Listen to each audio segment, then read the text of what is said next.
rituals of Vlad. Alex sat alone in the castle's library, his hands trembling as they turned the brittle pages of the diary.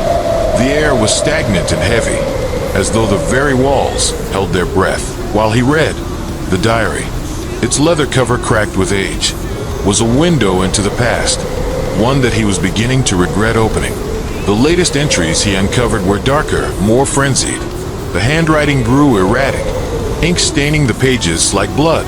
It spoke of a council, a secretive group hidden deep within the castle's history, known only as the Blood Court.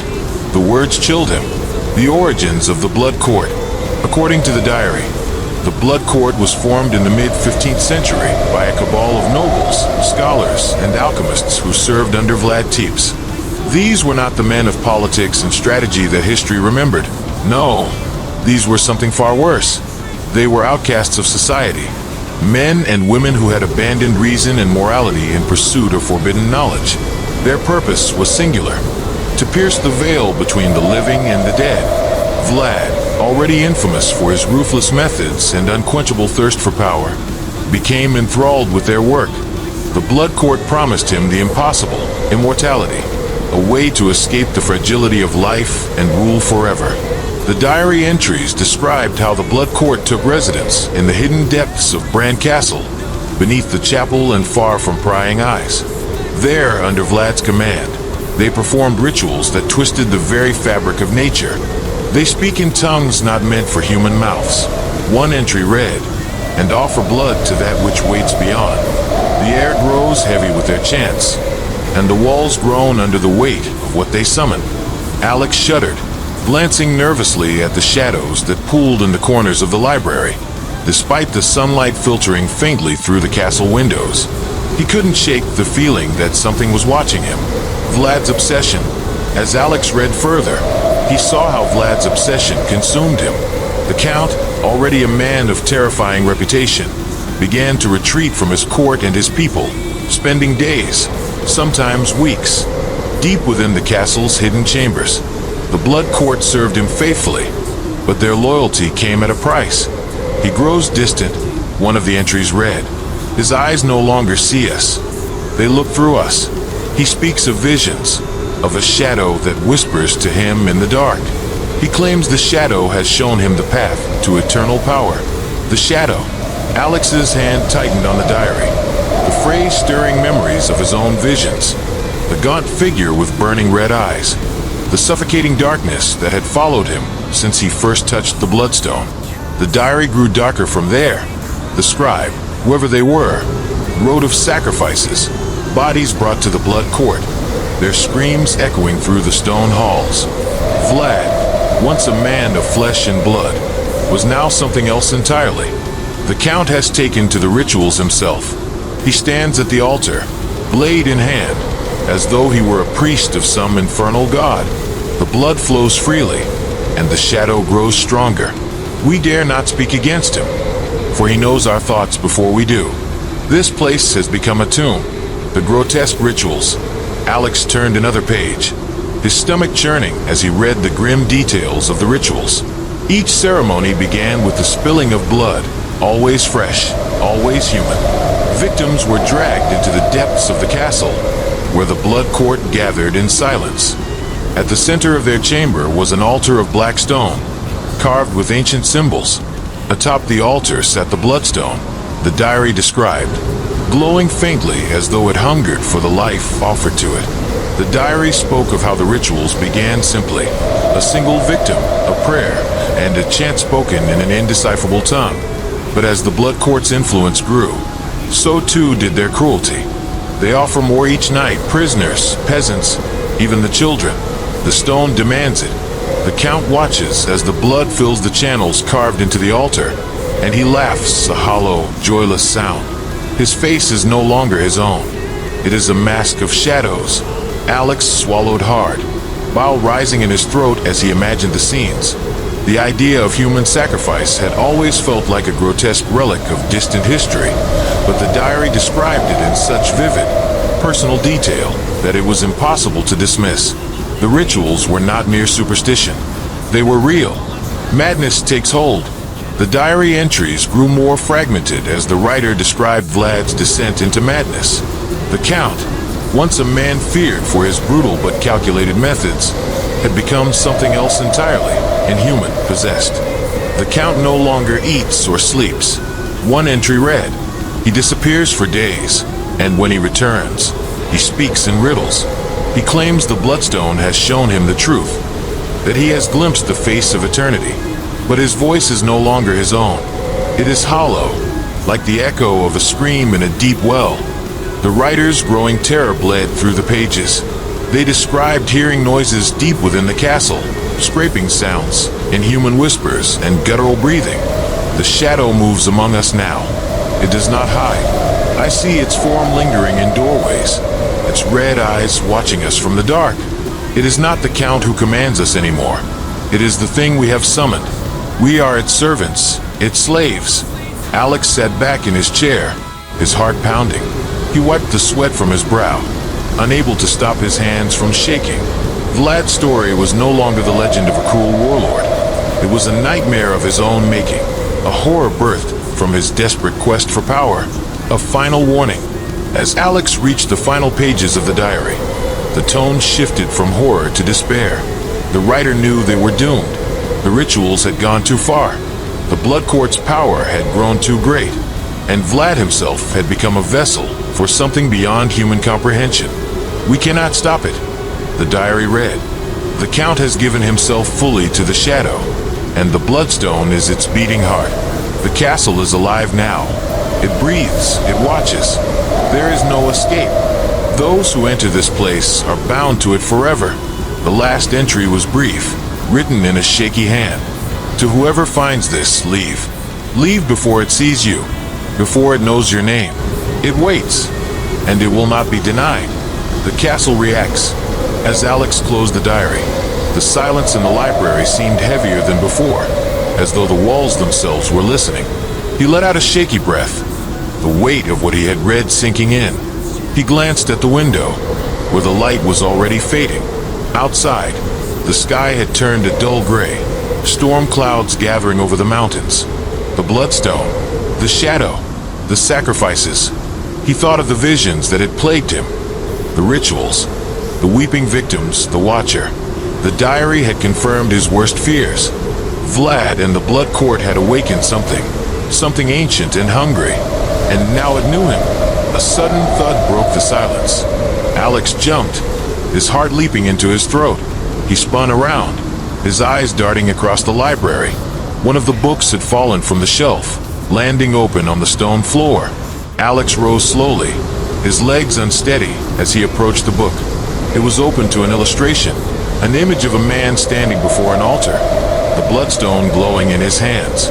Shadows swirled around him, twisting into monstrous shapes with red eyes. Alex felt a chill crawl down his spine. He glanced around the room again, the shadows seeming darker now, deeper. He swore he saw movement in the corner of his eye, a flicker of something that vanished when he turned his head. The castle was awake, and it was watching him. The hidden path. The castle seemed to grow colder as Alex descended the narrow spiral staircase beneath the chapel. He had found the entrance by accident, or so he thought. A draft from the base of the altar had caught his attention, drawing his flashlight beam to a seam in the floor that betrayed a hidden door. Beneath it, carved into the stone, he had discovered the passage. Now, as he moved deeper underground, the air became heavier, rank with the metallic tang of old blood and decay. Each step echoed ominously against the rough stone walls, the sound amplified in the suffocating silence. The flashlight in his hand flickered slightly, and he shook it, the beam steadying but never feeling strong enough to push back the surrounding darkness. "Why am I doing this?" Alex muttered to himself.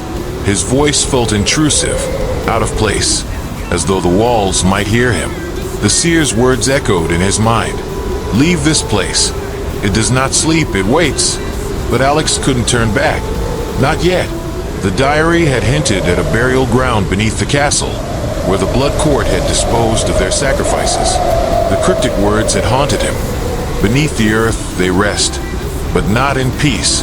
What had they done? What had they buried here? The catacomb revealed. At the base of the staircase, Alex found himself in a narrow tunnel, its walls damp and glistening. Roots poked through the cracks, tangled and black like veins threading through diseased flesh. The hum that had followed him ever since he touched the bloodstone was faint here, but it was still present, like a distant, beating heart. The passage widened as he walked, and the ground sloped downward. Soon he stood at the entrance to a vast chamber. He swept his flashlight over the space, and what he saw made his breath catch. The walls of the chamber were lined with alcoves, each one filled with skeletal remains. The bones were yellowed and brittle, piled haphazardly or propped against the walls. Some skulls had fallen to the ground, their hollow eye sockets staring into nothing. In the center of the room, a massive stone pillar rose to the ceiling. Its surface was covered in carvings, grotesque figures contorted in agony, spirals of symbols that matched the markings he had seen in the hidden room with the bloodstone. Alex stepped forward, the beam of his flashlight darting across the ground. More bones littered the floor, along with rusted chains, decaying fabric, and tools he didn't want to identify. He swallowed hard, his stomach churning at the sheer scale of the atrocity that had been committed here. "This is impossible," he whispered. "Markings on the dead." Alex knelt beside one of the larger piles of bones, his flashlight illuminating a cluster of skulls. At first glance, they seemed unremarkable, until he noticed the markings. Each skull had been carved with intricate symbols. The spirals and jagged lines mirrored the patterns he had seen before, but here they were etched into bone, precise and deliberate. Some markings were filled with what looked like a dark red resin, long dried but still glistening faintly. Alex's fingers hovered over the carvings. The symbols seemed to hum under his touch, as though they retained some fragment of the rituals that had been performed here. He pulled back sharply, his breathing quickening. These people hadn't just been sacrificed, they had been marked. The blood court hadn't treated them as mere victims. They had become part of something larger, their deaths feeding into whatever dark force Vlad and his council had summoned. God, Alex breathed, standing abruptly and backing away. The child-sized skeleton. Then he saw it. At the far end of the chamber, beneath a smaller alcove, lay a skeleton unlike the others. It was smaller, child-sized. The bones were arranged carefully, almost reverently, as though whoever had placed them there had done so with ritualistic purpose. Alex's flashlight trembled in his hand as he approached, dread pooling in his stomach. The bones were pristine, unnervingly so. Unlike the others, they hadn't yellowed with age. In fact, they looked fresh. And then he saw the runes. The same symbols etched into the skulls were carved into the child's ribcage and femurs, glowing faintly with a reddish light. Alex's breath hitched. The light pulsed softly, as though the symbols were alive, breathing in time with some unseen rhythm. He knelt down slowly, his mind racing. How could the markings still glow?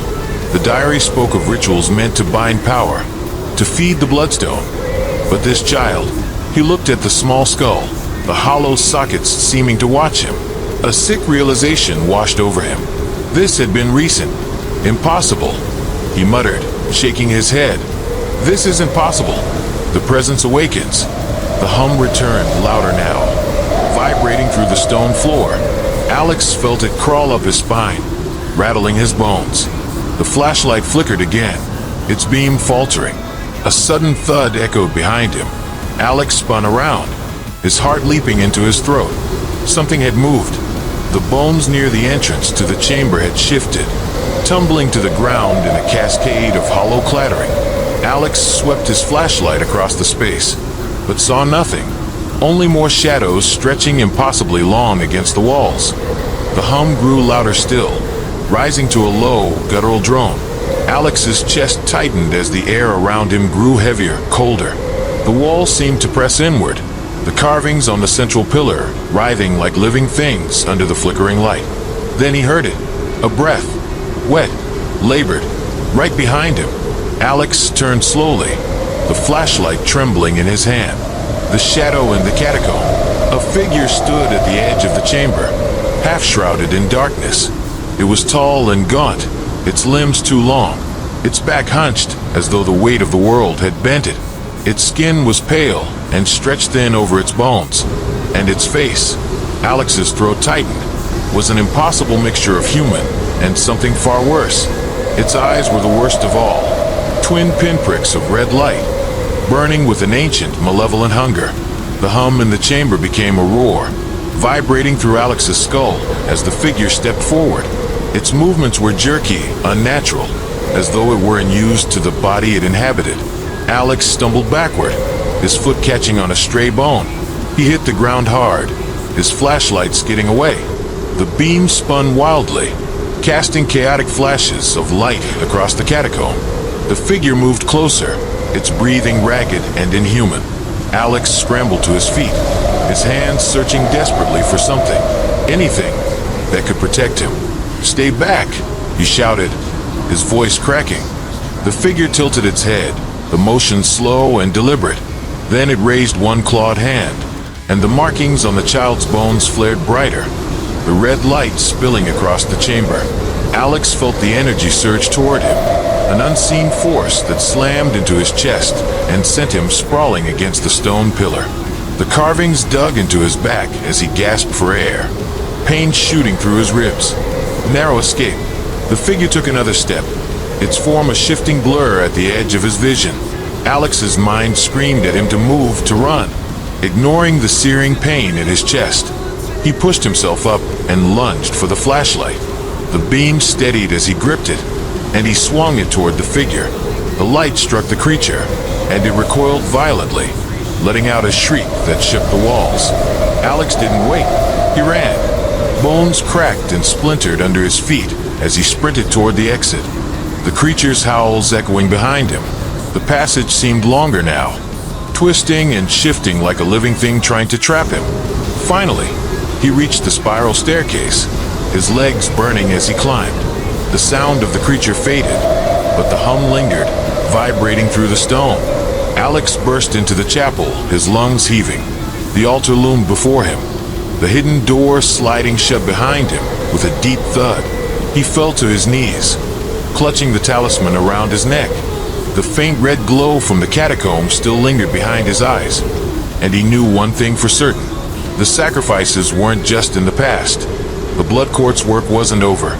The voices below. The chapel was unnervingly silent after Alex slammed the hidden door shut behind him. His breathing came in ragged gasps, his back pressed against the cold stone. He clutched the talisman around his neck, its sharp edges digging into his palm. The memory of what he had seen in the catacomb lingered, the glowing runes on the child-sized skeleton, the grotesque figure, its glowing red eyes, and the ancient power that had nearly consumed him. The silence didn't last long.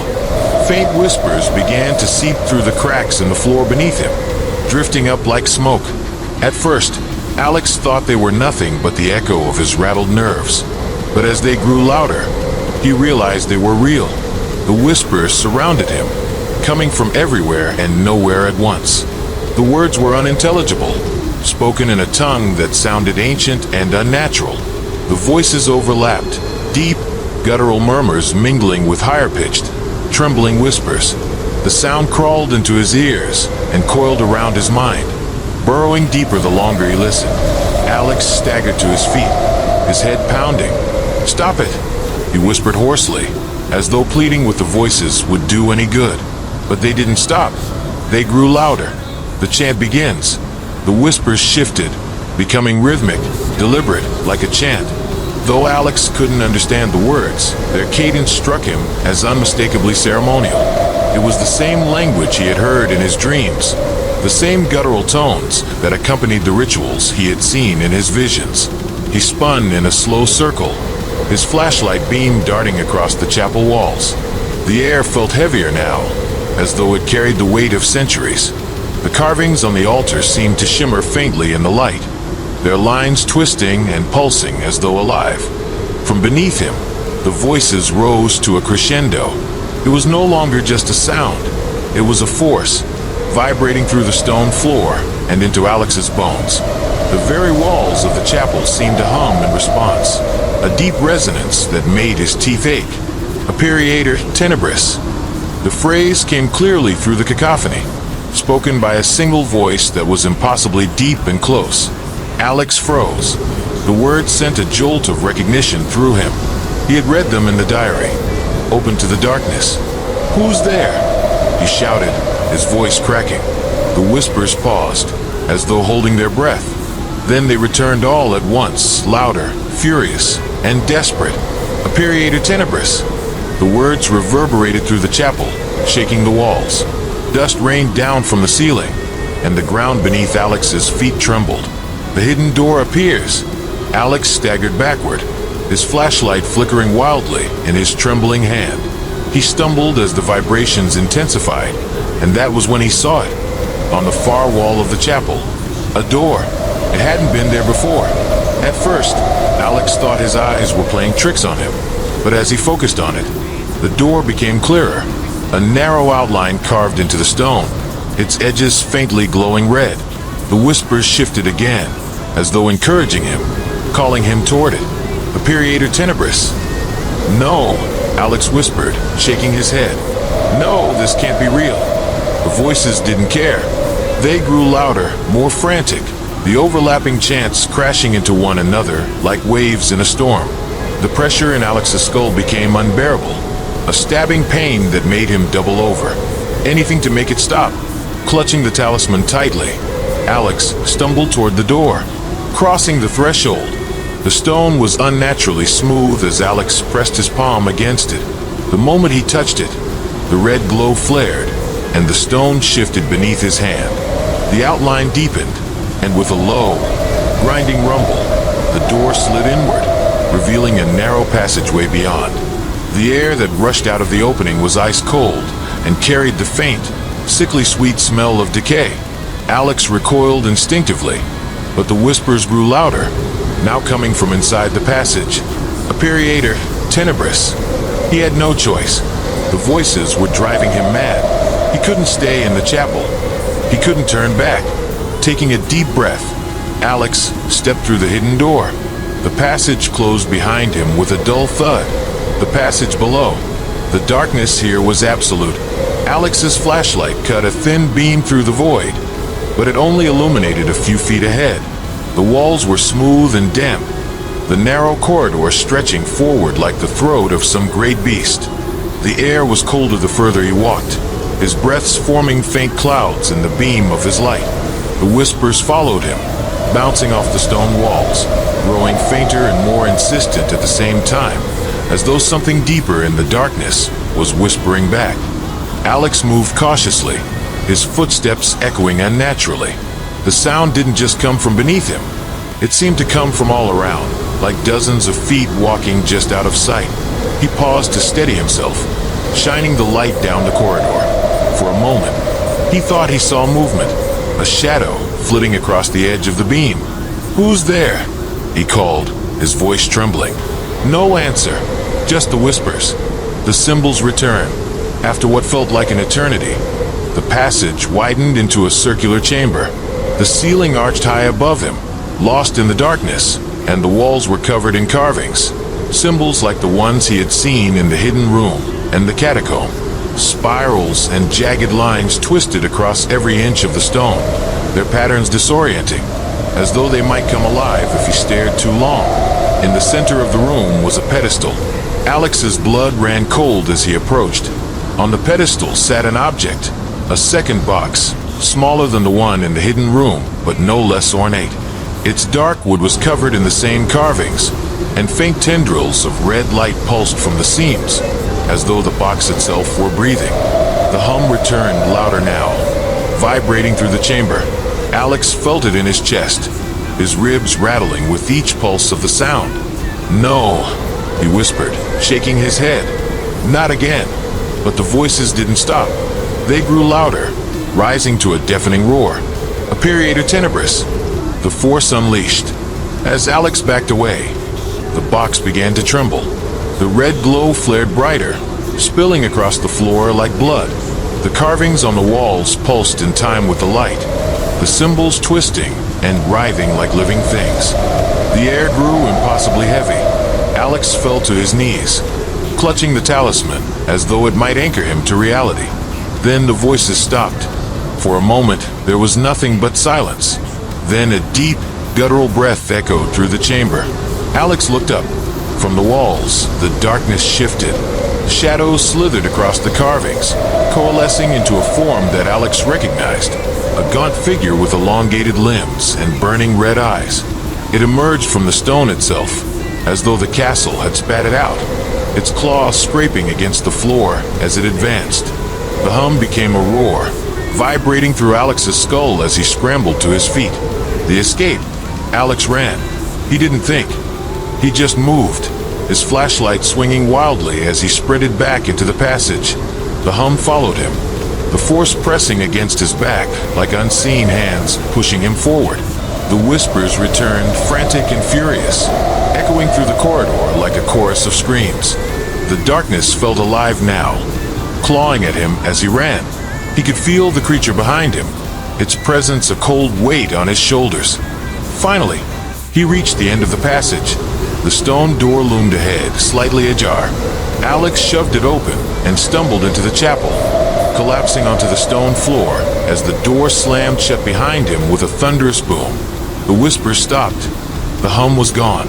Alex lay there for a long moment, gasping for breath, his hands still clutching the talisman. The castle was silent once more, but he knew better than to trust it. Whatever lay beneath the earth had awakened, and it wasn't finished with him yet.